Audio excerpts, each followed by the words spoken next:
প্রতিদিন মিথ্যের মুখোমুখি হই, যেদিন ফাঁসেকেরা করে হইচই। প্রতিদিন মিথ্যের মুখোমুখি হই, যেদিন ফাঁসেকেরা করে হইচই।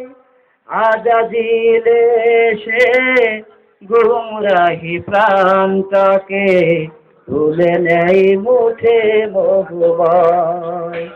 ইমানের পথে অবিচল থেকে আমার মরণ যেন হয়।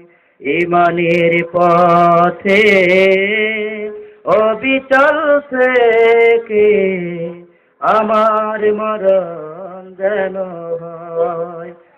আদায়ের দুর্গম আঁকা বাঁকা পথ, ভ্রান্তিতে পূর্ণ শত মতামত, কখনো হঠাৎ নফসের তাড়নায় লাগে সুন্দর মনোময়। ইমানের পথে অবিচল থেকে আমার মরণ যেন হয়। প্রতিদিন সত্যের অবিনাশী ডাক, অবিরাম মনটাকে ছুঁয়ে ছুঁয়ে যায়। ধুয়ে মুছে দিয়ে পাপ কালিমার স্বপ্ন জাগাও তুমি মধুময়। ইমানের পথে অবিচল থেকে আমার মরণ যেন হয়। ইমানের পথে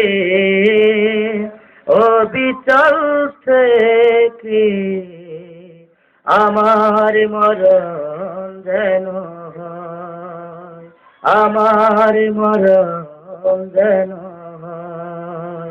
আসসালামু আলাইকুম। সম্মানিত উপস্থিতি, আমরা ধৈর্য ধারণ করি, আমরা ফাঁকা জায়গাগুলো পূরণ করি। যারা দাঁড়িয়েছেন তাদের প্রতি বিনীত আবেদন, আপনারা মেহেরবানি করে জায়গায় বসে যান।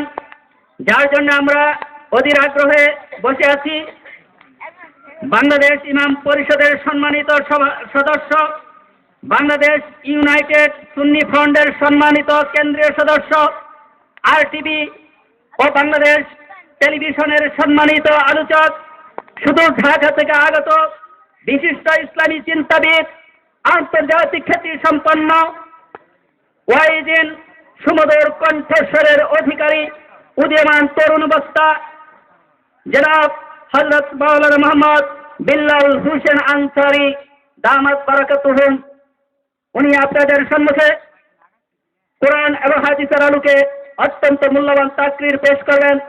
আমি ওনাকে ওনার মূল্যবান